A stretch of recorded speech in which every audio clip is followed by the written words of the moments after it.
शुक्रिया आपका। आगे बढ़ते हैं। हिंदुस्तान में कोरोना का कहर बदस्तूर जारी है। महकमे सेहत के आदाद-ओ-शुमार के मुताबिक मुल्क भर में 1,94,720 नए मामले दर्ज किए गए।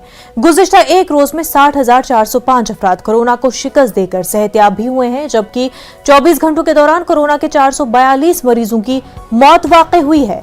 दिल्ली में केसेस तेजी से फैल रहे हैं। दिल्ली में 21,259 नए मामले सामने आए हैं। 23 अफराद कोरोना के सबब लुक़्मा अजल बन गए। राजधानी दिल्ली में 70,000 से ज्यादा एक्टिव मामला दर्ज किए गए हैं। वहीं झारखंड में 4,000 से ज्यादा लोग कोरोना से मुतासिर पाए गए। आसाम में तकरीबन 3,000 कोरोना मुस्बत केसेस सामने आए हैं। उधर गुजरात में भी कोरोना केसेस में इजाफा हो रहा है।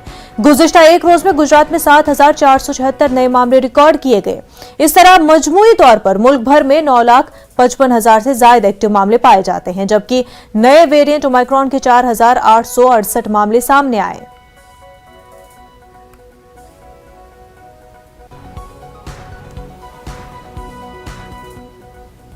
समय पर गाइडलाइंस आवश्यकता अनुसार चेंज होती हैं और ये भी एक बहुत अच्छा स्टेप है और we welcome this because if we have one health care professional who is asymptomatic and found RTPCR positive or RAT positive then we need to trace all the contacts earlier but now if Maharashtra के वज़ीर आला उद्धव ठाकरे की सरबराही में काबीना की आज दोपहर 3:30 बजे मीटिंग होने वाली है। वज़ीर आला उद्धव ठाकरे वीडियो कॉन्फ्रेंसिंग के जरिए मीटिंग में शामिल होंगे।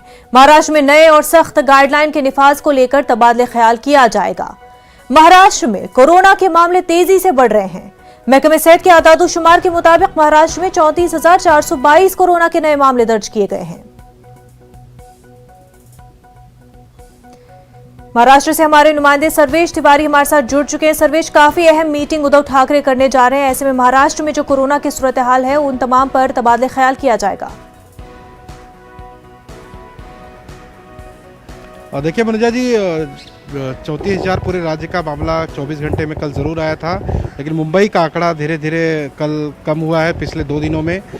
सवेरे ही आज मुंबई के महापौर किशोर पेडनेकर ने मुंबई की जनता से अपील भी की है कि मुंबई के मामले भले कम हो रहे हैं, लेकिन लोगों को जो सावधानियां बरतनी हैं उन सावधानियों में किसी प्रकार की कोई कमी नहीं करनी है। ये भी बताया गया कि साल 2021 के फरवरी महीने से लेकर अब तक जो 54% जो डेथ रिसीव है वो डेथ उन लोगों की हुई है जिन्होंने किसी तरह की कोई वैक्सीन नहीं ली थी।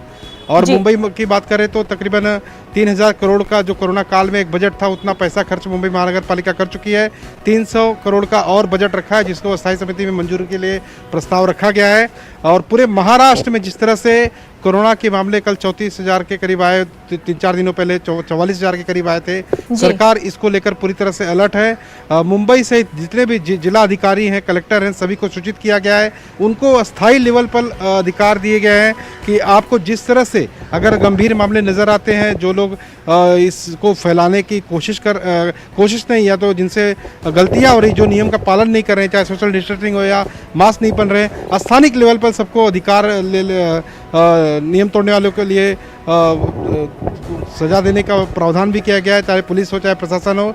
कुल मिलाजुला कर महाराष्ट्र सरकार आज कैबिनेट की 3:30 बजे बैठक भी होने वाली है, जिसमें मुख्यमंत्री महाराष्ट्र उद्धव ठाकरे वीडियो कॉन्फ्रेंसिंग के जरिए महाराष्ट्र के सभी मंत्रियों को साथ बैठक लेंगे। और इस बैठक में महाराष्ट्र की कई अहम मुद्दों में कोरोना का भी एक अहम मुद्दा शामिल होगा, जिसको लेकर महाराष्ट्र सरकार साथ ही टास्क फोर्स डॉक्टरों की जो विशेष टीम है क्या क्या उपाय योजना आने वाले दिनों में और प्रबल रूप से ला सकती है कि जो बढ़ते हुए आंकड़े हैं, चाहे कोरोना के हो चाहे जिस समय 1200 के करीब जो मामले हैं ऊपर ओमिक्रॉन के आ चुके हैं पूरे महाराष्ट्र में।